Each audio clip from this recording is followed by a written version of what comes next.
Allez, 1, 2, 3, 5 minutes dans la parole. Bienvenue à tous, bienvenue dans ma chambre de méditation. On acclame d'abord fortement, on acclame. Bienvenue dans ma chambre de méditation. Ici, nous méditons la parole de Dieu. Vous êtes la bienvenue. Moi, c'est le berger Christelle et moi, c'est la Bible en main. Ensemble, on va donc méditer la Bible. Alors, on est là, on est en train de méditer la parole du Seigneur. Alors, quand vous faites votre méditation, vous pouvez utiliser plusieurs versions de la Bible. Et moi, je vais utiliser un peu une version anglaise et après, on va essayer de voir comment on peut interpréter. Nous sommes dans Colossiens. Alors, aujourd'hui, on prend à partir du 3e verset. La Bible dit, « Whenever we pray for you, we always begin by giving thanks to God, the Father of our Lord Jesus Christ. For we have heard how much you trust the Lord and how much you love His people. » C'est toutes les fois que nous prions pour vous, nous disons merci à Dieu.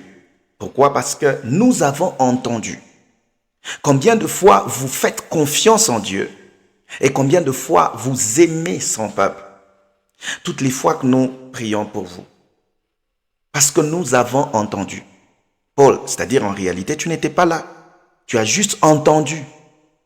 Et que ce peuple-là, c'est le peuple de Dieu. Ils font partie, en fait, de ta famille. Alors tu as comme la responsabilité de prier pour eux. Paul avait comme cette charge. Il prie pour cette église qui est de Colosse. Il prie pour eux. Pourquoi? Parce qu'il a entendu quelque chose.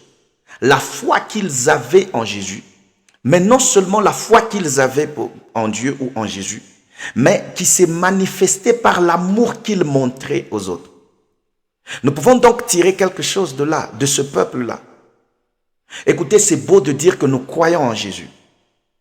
Mais je pense que notre croyance en Jésus peut se manifester par la qualité de l'amour que nous donnons aux autres. Jésus, on ne le voit pas, mais on voit Jésus via son peuple, via ses enfants. Alors Paul dit, je prie pour vous.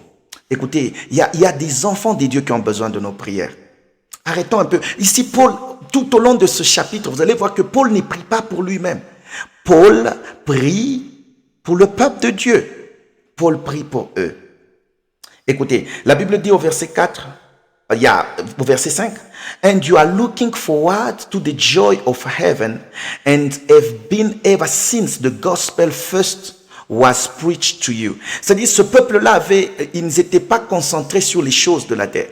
Ce peuple-là, malgré la souffrance, malgré les difficultés, lorsqu'ils ont entendu la bonne nouvelle, ils se sont tournés, pas physiquement, mais spirituellement, avec leur cœur. Ils se sont tournés vers la joie du ciel. Ils se disent, même quand nous passons par les choses difficiles, par les moments compliqués sur la terre, il y a une joie qui nous est réservée au ciel.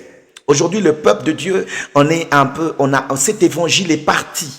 Cet évangile est parti. La seule chose qu'on est en train de nous enseigner ces derniers temps, c'est comment vivre dans la joie sur la terre. Comment nous réjouir des biens de la terre.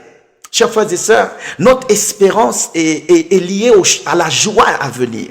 La joie qui vient du ciel. Et c'est lorsqu'on reçoit la bonne nouvelle. Ce peuple, quand ils reçoivent la bonne nouvelle, ils ont tourné leur regard vers les choses à venir, les choses du ciel.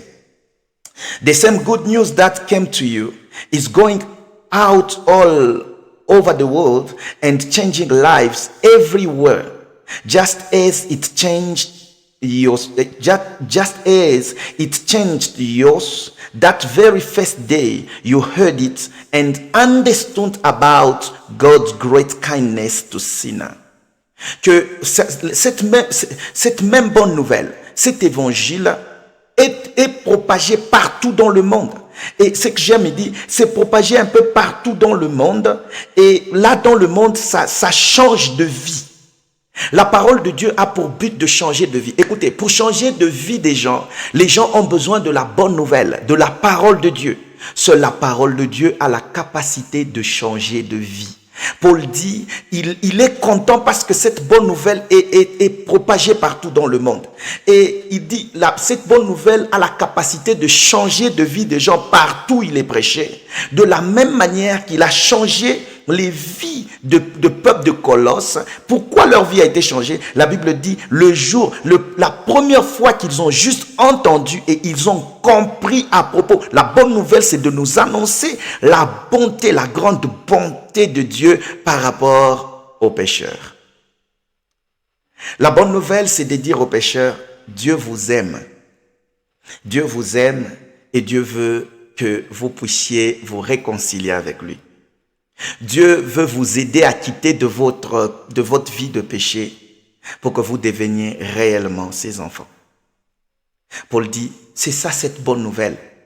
Et il y a une particularité dans l'église de Colosse, c'est que lorsqu'ils ont juste reçu cette bonne nouvelle, ils ont reçu la bonne nouvelle. Cette bonne nouvelle leur a permis de changer leur vie, mais aussi leur a permis d'avoir la compréhension de la bonté de Dieu. Lorsque vous avez la compréhension de la bonté de Dieu, vous cessez de vous inquiéter parce que vous savez que Dieu, malgré les situations par lesquelles nous passons, Dieu reste bon. Que Dieu vous bénisse abondamment. On va continuer la fois prochaine. Sinon, merci de nous avoir suivis. Et nous disons, paix chez vous, shalom et à la prochaine. Bye.